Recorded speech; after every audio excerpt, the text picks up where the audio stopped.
page, which I can share with you later to join if you're not there already. With this said and done, I'll just make a quick bio of our speaker for those who do not know him. So I hope I pronounce it well. I'm sure he's going to do justice to that. So Nijel Amos is he's a wonderful young person, and a wonderful young person that has gone through a tremendous or adventurous journey.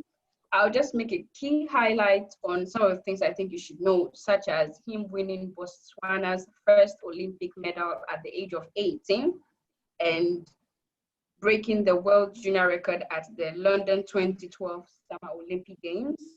He is the first runner-up of the Olympic 800 meters final in the London 2012 Summer, Commonwealth Games and Continental Cup champion. He was recently inducted into the 2020 Forbes Africa Under 30. He is the founder of Nijel Amos Foundation, which is there to empower young people, particularly ex-convicts under the Chase Dream Empire. He is also with the 2020 Tokyo Olympics qualification, and still hopeful that it comes off next year, right? So this is just a few highlights or notes on who Nijel Amos is. And as I welcome him to take the floor, I'm sure he's going to tell us much more and also stress much more on our topic for today, which is turning the negative to positive. Welcome, Nijel. The platform is yours to speak to us today. Thank you, Rachel. And yeah, you are right. You get away with not getting my name spelling right today. It's your birthday. Happy birthday first to you. We wish you many more years, many blessings, and all the things in life, the good things that come your way. Like more in your development and more of your initiative growing up. See more of this reaching more youth education of the corner of Africa. Thank you so much. But it's actually Elizabeth. She's the host. She's the host. Oh, yeah. She got the message, but yeah. Thank you so much, Nigel. Yeah. So as you mentioned, my name is Nijel Amos, guys. So today I'm the guest speaker. I'm honored to be here, being able to share my journey with you. There's only one story. There's only one journey I've actually not been told about. I've worked on it. I've had all the feelings and had all the thoughts and be able to being the first one to make every decision on it. And that's my life story. That's the only journey I'll share with you that I know every detail of it. So I was born in a village with a population of over 1,600 people in Marobela. It's far the north. I lost my parents at a young age, never known my father, raised by the grandparents where we all know the blessings belong to them. As an African child, you always know the blessings comes from the grandparents. So raised by the grandparents at the age of 18 in the farms. So I came from the farms to win the Olympic medal for the country at the age of 18. To be able to stay up there and fighting to get up there. So into all this today topic, getting to be turning the negative into positivity, getting out of your own way and figuring out what works for you and what doesn't work for you. So when I get the opportunity to get to the Olympics at the age of 18, for me, it was an opportunity for that young farm boy to get out of the farms now. You know, when at the farm you are looking after cattle, so you see a flight passing by, you say, hey, please bring me some sweets. Bring my auntie some, you know, it does not that farm boy was in the flight, you know, it was not in action. It was in there going to bring the sweets and everything for those back home, you know. So when I get in the Olympics, for me, I was just enjoy it and getting out there. And then God blessing, I finished second, won the country first Olympic medal. And that moment, everything for me changed. I no longer become the young farm boy who is just a young farm boy around the farms that no one even knows about, deep down the village corners where the network doesn't reach, you know, where you only see really people who are empowered during elections time, where nothing reaches, you know. You no longer become that farm boy. So after the Olympics, my life changed. I was now a public figure, you know, things happened. There's more pressure. I'm only 18, you know.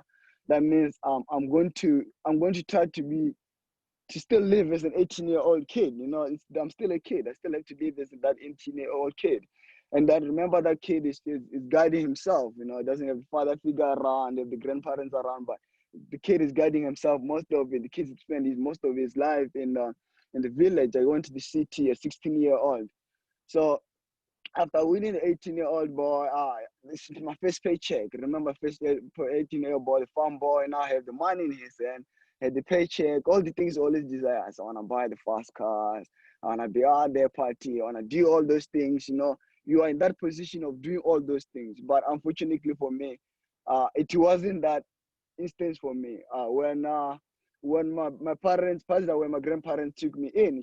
They took me in with eight of others. So they took in nine grandchildren in. That means we become overpopulated in the house that she had. We say, there's no enough space and everything. So I was, she asked the neighbors, can you please give Nigel some space to sleep for a while, keep him there. So for me, one of my missions was like, once I get the first paycheck, I'm gonna build a house to bring everyone together. So I got that opportunity. That was my first paycheck when I crossed the line and build that house for my family and bring my family together. Now there comes in where I had to make a decision, what works for me in terms of career and where am I going, what I know best and what will make me happy in the long run. I would grow up as a football player all the way until I was introduced into athletics into senior school. So I love football, I enjoyed football, but in this moment I had to weigh to say football and athletics, which one will be able to continue me, be able to put food in the table for my family and me be able to continue chasing my dreams and getting to achieve what I want to achieve in life, So I get to a point where now I'm saying soccer is top of us. We are all driven by different things. We all have different desires, with different motivation level, different pressures on us, So that's when I choose to go with something that's only demanded how hard work you're putting on yourself, which is athletics. And I've been putting on athletics and could continue going. So 2013, I come out of fresh season in 2013. I'm this young guy. I come out of fresh season, the 18-year-old, just ran 141, third fastest time in the world. I became the world junior record. What is this kid going to do next year? Next season, is this kid going to break the world record? No. Now the whole world is coming, is watching. The country is watching. He just became the first country Olympic medal. Next games is different. He's just not going to be on the zone and just enjoying that. You have all that pressure onto you, But again, you still have to live as an 80-year-old boy. You still have to enjoy all those. Now I'm in the city. I'm still amazed by many things, tall buildings, the car lights, everything. I'm still amazed by so many things. So many things are changing around me. It's like the transition is happening around me, so many things. But that time, it happened for me not to be in my country. I went to South Africa 2013 to train at the Northwest University. That's when I was doing my university under Coach Jan Vestro. So when I got there, I got injured that year. The World Championship are happening. I'm not out there. I'm watching the World Championship. I'm in the couch. I'm injured. And then in TV, the winning time was 144. My best time is 141. I'm like, I can do that anytime, If I could be out there, I would have done it. That moment, I managed to catch myself and realize I'm not only physically injured. Now I'm eating myself. I'm mentally destroying myself too. I'm mentally getting myself injured. By always asking myself, when am I getting out there? When am I going to do this again? That's when I choose to be a DJ. I become DJ Zorro. But that time, remember the public and everyone knows me as the athlete guy who just won 141. He just won the Olympics last year, or second Olympic first medal. Now we know in that space, everyone knows what will work best for you. So that's when I choose to be a DJ. The media started to write about it. Everyone started to say, the boy is out there, it's a party, he's coming a party boy, he's losing control, his career is going down the drain, Little they didn't know is how I felt in the moment I put my head in the pillow at the end of the day, I managed to have the peace now. I'm not worried about when am I going to run again, when am I going to be out there again. When I put my head in the pillow at the end of the day, I had the peace, I had to keep on going, being a DJ and going in there. In this all this adventure from pushing on to choosing to be a DJ and going against the nation, the media was going on. In this, what I learned into that there's 1,000 voices, but even though you're in a concert with 1,000 voices, there's one voices that are more powerful, and you could always listen to it. You always hear it first, and that was my voice. And that's your voice. I say, there's so much thousand voices. Learn to respect and learn to stay true and listen to your voice, because you're the first person to hear yourself, and your voice, no matter how loud it is, you will always hear your voice. You always hear yourself. So that's the only moment I say, I listen to my own voice, I listen to my own thoughts. And it comes to a point to say, where does everything comes in? Everything comes in from my thoughts. If it seems like I'm the energy of everything, if I could put my energy and master and say, I'll always listen to my voice, I'll always respect my voice, I'll always give myself an opportunity each and every journey of my life, and able to weigh in and say, will this work for me? Will not this work for me? I've been going too fast. Are we still together, everyone? Hello? Yes, we are. Yes, we are. Okay. All right. Yeah, Now I to will check. be there. Once I start to talk, I keep on going, So you can yeah, go on. yeah, so that time and that point where now in that period of me choosing to be a DJ, and people thinking my career is being over, and being a party boy, and being seen each and every out in the club, and being drunkard, I'm no longer doing things right, For me, that period, I learned to listen to my voice and learn to respect my voice. That was 2013. 2014, I bounced back to win each and every race. I had 8 races. I won 8 races at each and every championship. I got to be nominated into World Athlete of the Year, So that means it worked. I listen to my own voices and I get the benefits of it. My journey get to be back into the line again. I get to be back into where I want to be. I was no longer worried about things. And 2015 now, I bounced back from the season that I've been good the whole season. 2014, I won each and everything. 2015, I'm getting in there. It's 1 year to another Olympic cycle, which is the 2016. This is each and every kid's mind is like, each and every time I grow up, I should be better. I should do things better. So I'm looking forward to say, 2015, 2016, it's another Olympic year. 2012 Olympic, I was young. Now I'm much more older, I'm mature. I should do things better. 2015, I'm getting into this season. Say this is the season that determines where my steps into 2016. Am I into my journey? Am I going to be better? Am I going to achieve? Everyone expects that better from me. Even the first Olympic medal is going to his second Olympic medal. We expect him to finish in the podium. We expect him to bring the second Olympic medal.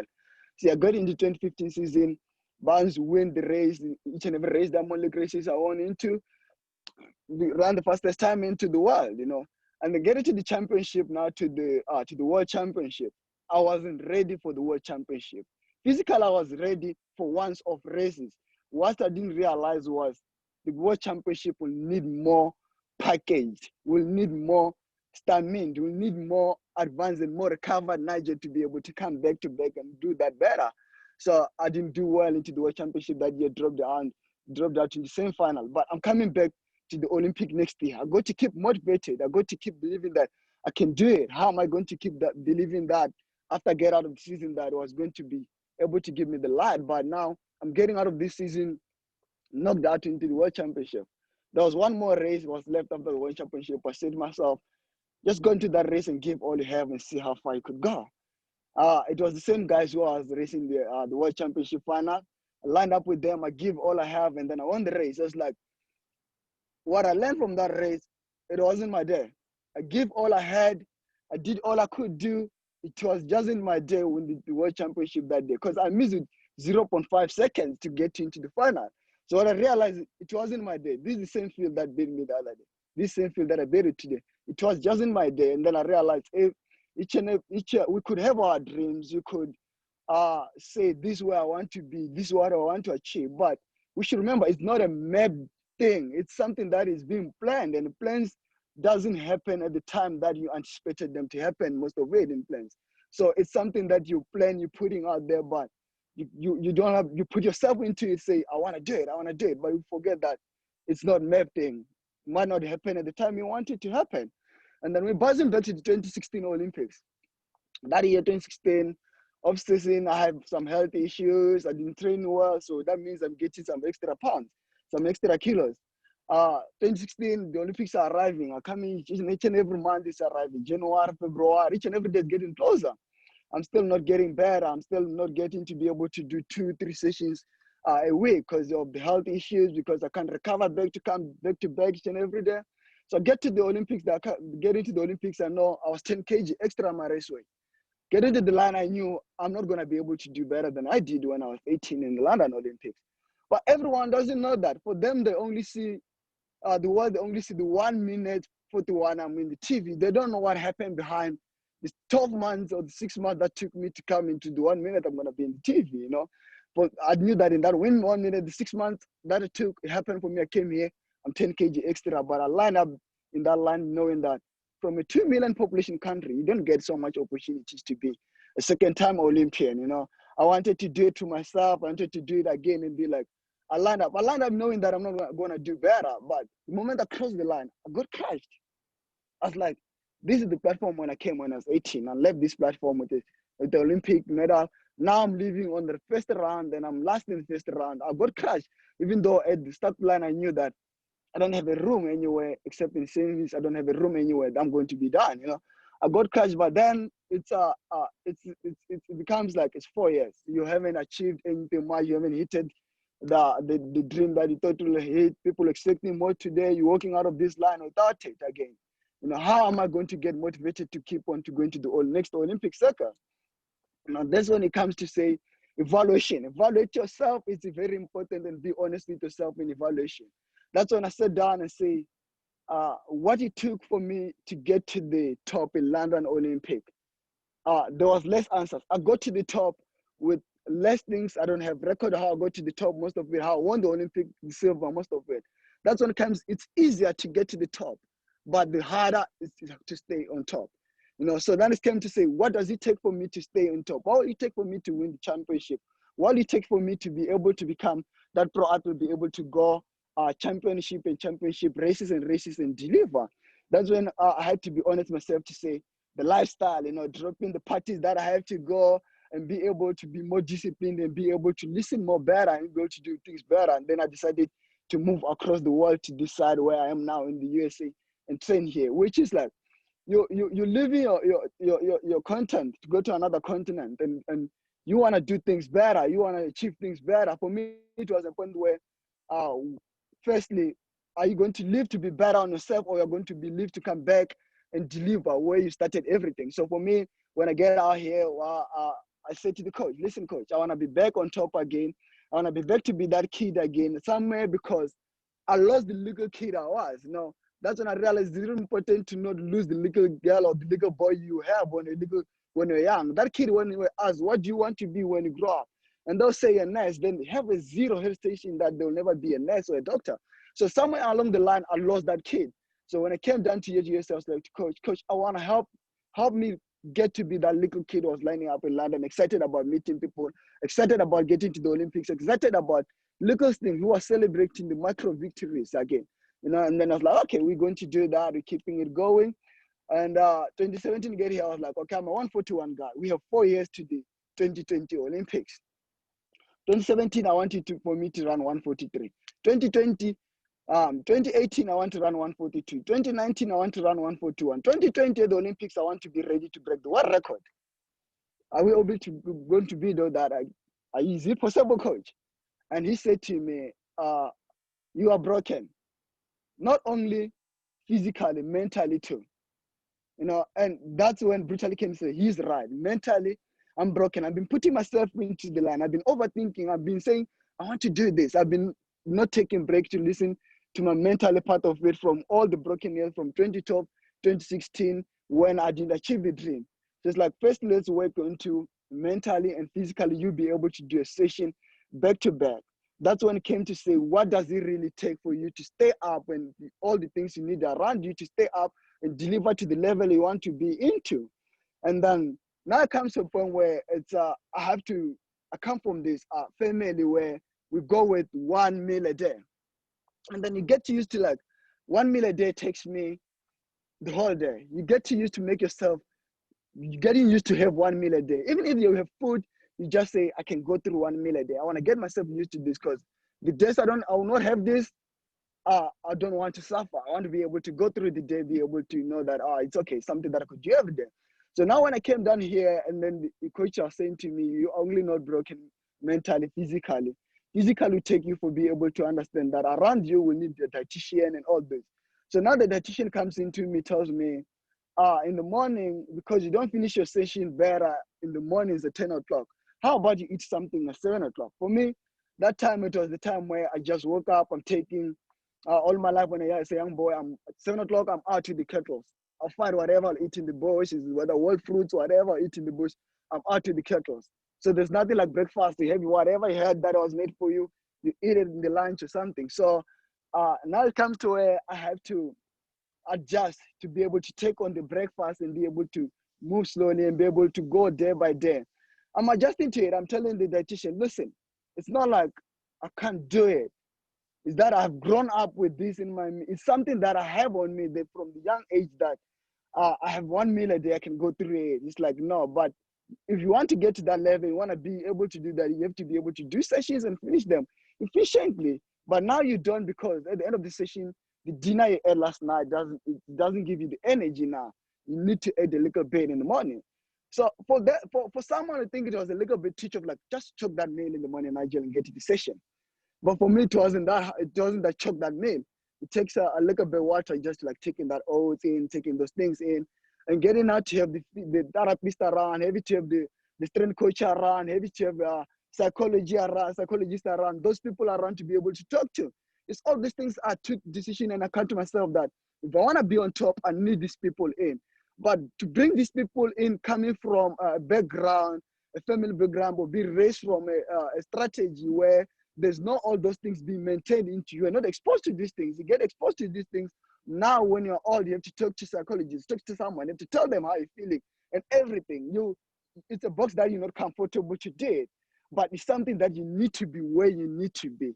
That's when I learned that sometimes you need to step out of your comfort zone for your own growth and for your own peace and ability in the next step to it. And I'm very unfortunate this time of the year, where we couldn't make it to Tokyo to see if really we're going to implement our dreams of getting to get that in the podium again and be able to attend the world record. The world is injured now in this pandemic. I hope everyone, all of you guys are keeping well, your families in good health, and sending my blessings to them. And with the Church Dream Empire, the business side that comes in, Church Dream Empire comes in as coming from this background family and all from the village. You're being exposed to most of it. We all agree. It's most of the, I'll say, the criminal world of the tiny minor criminal world of it. You know, you see this guy was in prison because they stole cars. This guy was in prison because they did this. This guy. So these people, I realize, they just lose the trust from the community. The moment they've been taken to prison, the moment they've been convicted, they lose trust from the community. So once I got into this platform, I got into this space God gave me, I'm into this, I have this ability, I can do all these things. What came to my mind is like, so now when it comes to the world standard, to the corporate world, when someone goes to prison, how much are they losing the trust on it? Because in terms of business, trust is everything. If you have to hire someone, it's all based on trust and everything. So if these people in this community, in this small community, in this small everything, if they lose so much trust, what happened to the corporate world? So Church Dreamers came in as a point where we're giving them a second opportunity, a second chance, a second platform for them to be able to put that lot together and walk through back into the community again. And that's because I believe as much as criminal justice saved, at the end of the day, let's not rob someone economical justice. We should give them an opportunity and save them a chance to be able to take part into that if they're willing to be. Thank you guys so much today into this session. Well, thank you so much. I'm trying to get it. Nijel. It's Nijel. You're actually the only Nijel. person who got it right. This is Nijel. Everyone calls me Nigel because they think it's a G, it's a gel. So everyone calls me Nigel, and then I was like, okay, it's all right, you know. Okay, sure. Thank you so much. I mean, it's way loaded in short a short period of time, but I'm sure we were up with it. So I think that our question and answer will come in a bit earlier, so we have more time.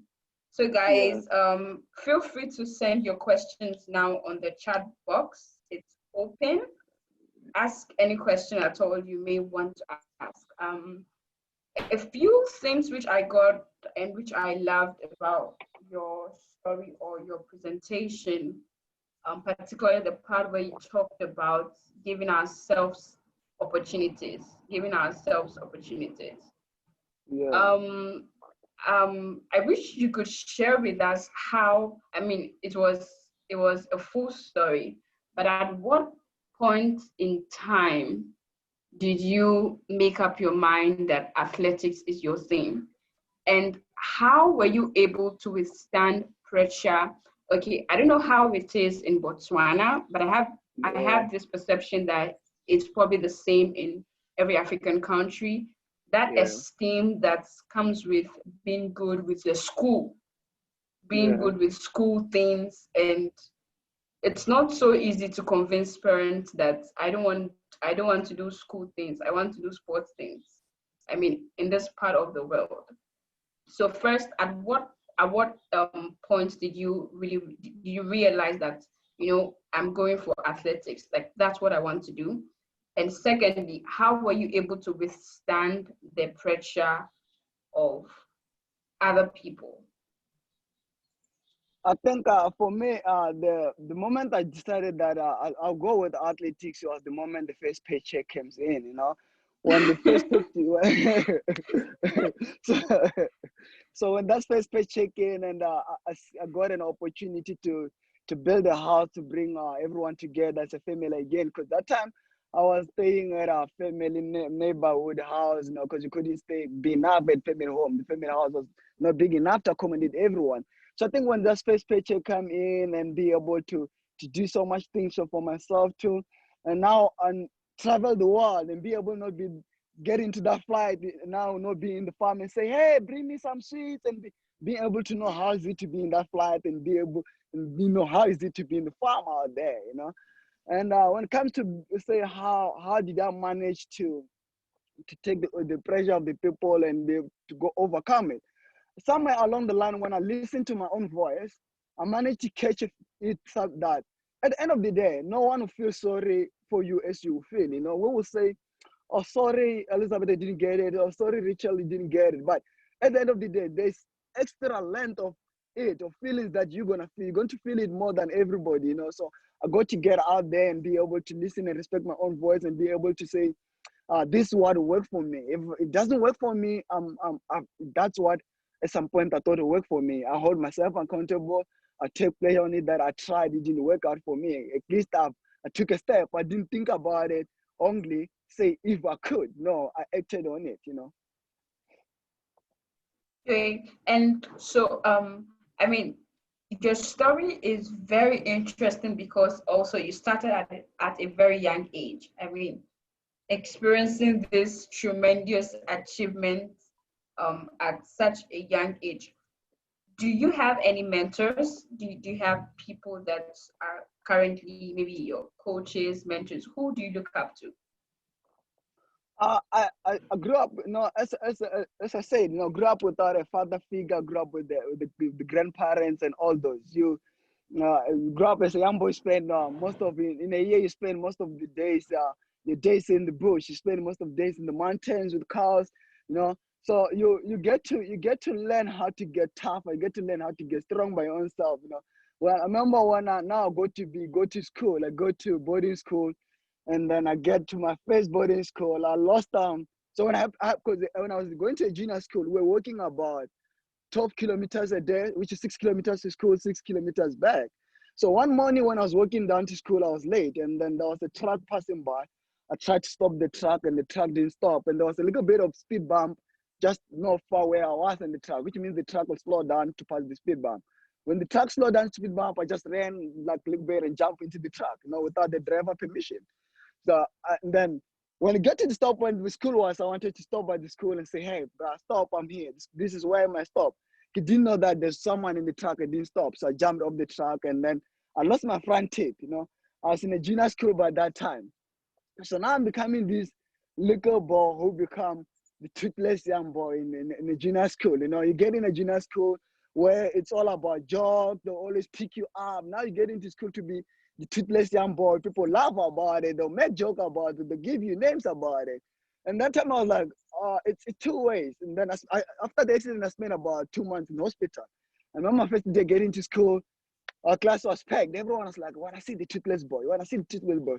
Then I was like, "It's two ways. It's either decide now. If I hide it, I'll have to hide it for the next 3 years of my junior school, or if I show it, I have to just always have live confidence." So I just stood up and laughed at everybody and then everybody got confident about it. Everybody get to live and be able to get on about it. So that's why I think I got most of my confidence able to stand to say you always have a moment to, you always have a chance to choose where you could go. You see.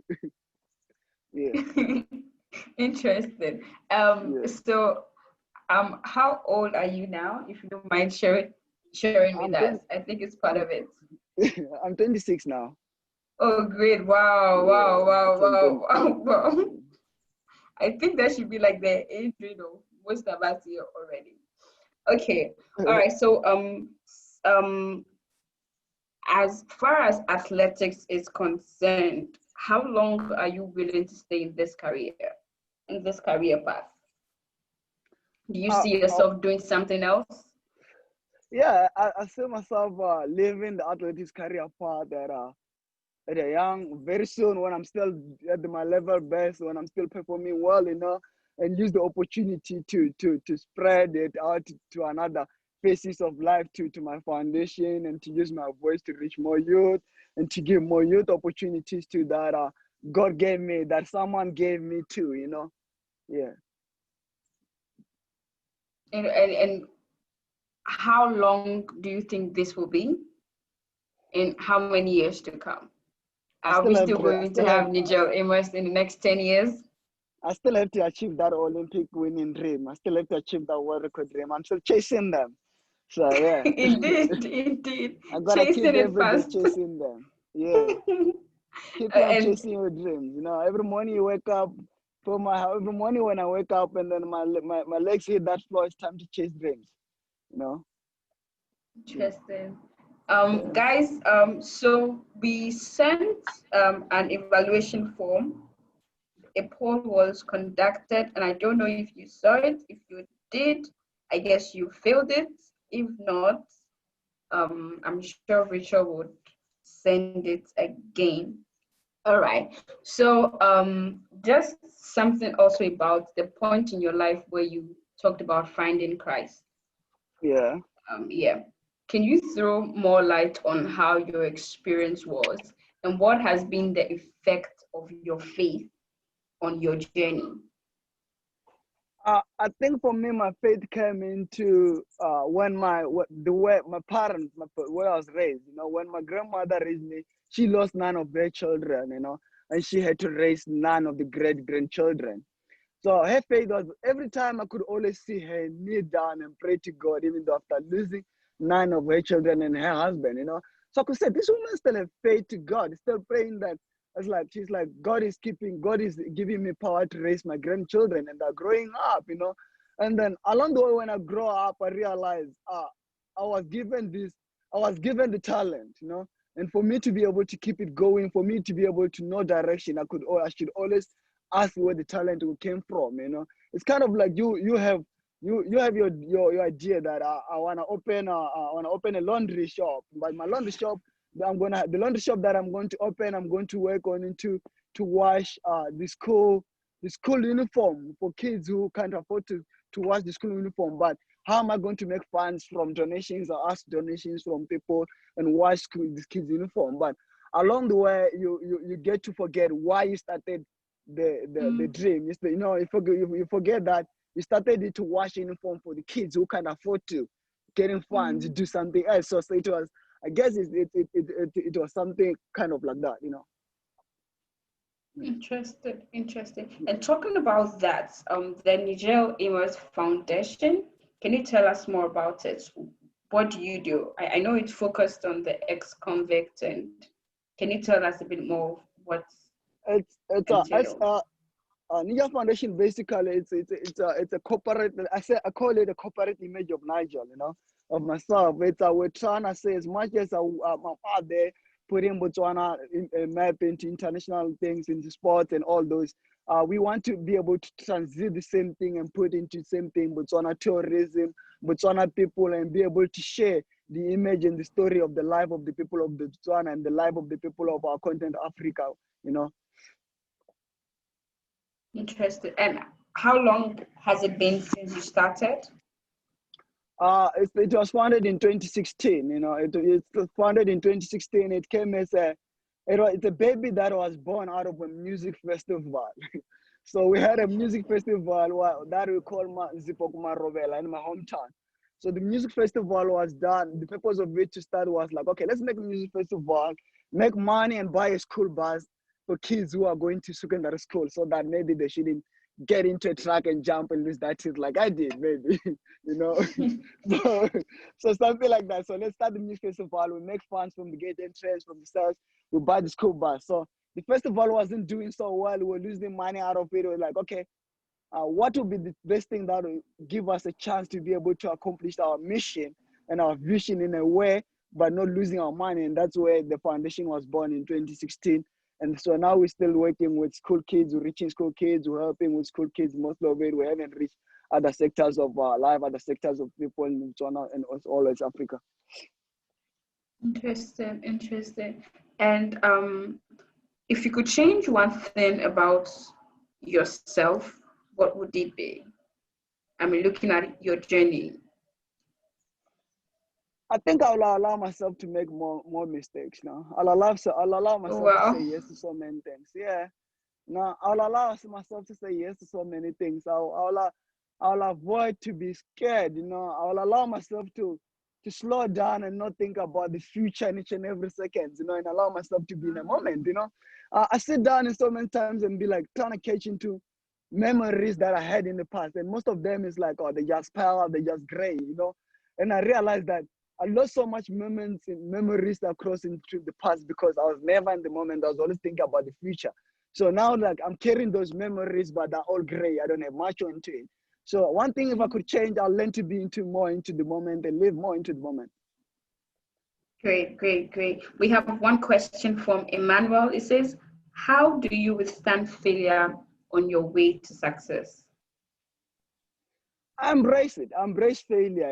Embrace it to say, there's nothing exciting about a fun line story. If you get out there, you don't want to, even to yourself, you watch a TV, you don't want to watch a TV, say, I'm going to watch a basketballer. You see this basketballer every day getting to win, every day getting to do. There's no straight line story, So I'm getting to embrace the failure to say, okay, Nigel, you wanted to run this today. You didn't get it. What next? That's it. It passed. I just make sure that if I lose a race, I make sure that when I walk out of that stadium, like the moment I walk out of that rubber track, I've made peace with it. That's it. That's it about that race. I don't take it out of that stadium. That's it. It's done. When I walk out of that stadium, it's like, what's next? Are we ready for next? Where are we now? Interesting. Embrace failure. That's the keynote for today. Embrace failure. So Rachel is also asking, what do you value most in your life? I think for me, I value my energy most in my life and the ability to be able to, to listen, not only listen and really listen, not to say, how am I going to reply to that? So many people miss off so many things that they could use to help themselves grow and be better, because when people speak, we're not really listening. We are like thinking, how am I going to reply to that? I think one of the things that I value most in life is the ability that I'm still working on to improve, to be able to really listen, not get into a zone. How am I going to reply to that? And I value life in its own. Be able to get an opportunity, waking up, seeing that I have another day to chase, I have another day to be better of myself, I have another day to take a step again. Interesting. Thank you so much. So the message is listen to yourself and listen to people. So in the next 5 minutes, we'll be taking your questions. I mean, I'll just give the next 5 minutes if you have any more questions. If not, then we'll just go on. So hopefully you guys are preparing your questions. All right. So just as a way to wait for their question, if you had a superpower, what would it be? Guys, this is just to break the ice. Superpower, what would be? Yes. Hmm. What would it be and why? Let's see. I think to be invisible. Sorry? I think to be invisible. Interesting. You know? Yeah, like Why? Why? Sometimes you want to do things and doesn't want to be questioned why you doing these things and why you doing them in that way. So I think in an invisible way. Yeah, I think I'll pick invisible. Interesting. Yeah, Okay, you know? a very interesting question from Emmanuel again. It says, how do you manage women in your career? Because every woman may want to go out with you. I think I support that, Emmanuel. Yeah. We were we are born in we are in an era where there's a lot of we get exposed to a lot of information. You get exposed to a lot of guidance. You get exposed to things that happens out there. You know, as for me as a farm boy that came from the farm, you know, it's something that I grew up without having to go through it, without having to see it, and then happen to, like, you know, I said, get into the top. Every woman want to be with you, and you want to experience it as a young boy. You want to be out there and experience it and live life and live it as a 19-year-old and be like out there. You want to live and be meeting friends, coming on with that peer pressure that happens. But for me, how do I manage to do that? I think I do have, as I said, one of the things I value is my energy. I do have that good energy of being able to understand what's really taking me to the direction and what's really taking me out of the direction. Interesting. So do you avoid them? I avoid Do them. you It's part of avoid life. them? You avoid them. Okay. I do Emmanuel, avoid them. I do avoid them. Interesting. So Emmanuel. any okay. All right. And next I would just okay. So Emmanuel is okay, yeah. So we don't have any more questions. All right. So at this point, in case there's anything else you want to say to us, I mean, just for everyone who joined, if there's any last words you can have for any fan.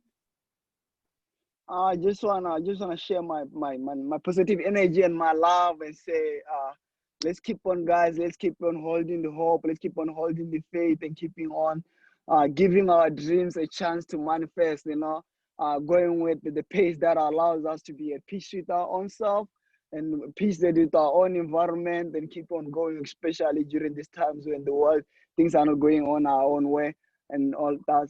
Much love, Nigel. So nice. All right, guys. Thank you so much for being with us. We hope we're able to answer every question you had. So just a summary of the many things we heard. Yeah, good luck next year. That's a very good one. Yes, good luck. A summary of what we learned in case you missed out. I'll just give a few tips from my notes. One of them was the fact that you have to listen to yourself. You have to listen to your voice. Whenever you feel pressured with a lot of external energy, remember that there's an energy that also comes from within. So listen to yourself, be at peace with yourself, never hold back on any opportunity you can take for yourself. Give yourself a room of opportunities to take. And another wonderful thing I would also be taking away from this meeting is the fact that just take it easy on life. Take it easy on life. I mean, when the memories become memories, you would wish those memories were times that lasted longer. So don't be too afraid of the future. Don't be too anxious. Just know that you get there and it's a matter of time. And Nijel Amos is a living testimony. He says don't avoid God girls. bless. God bless.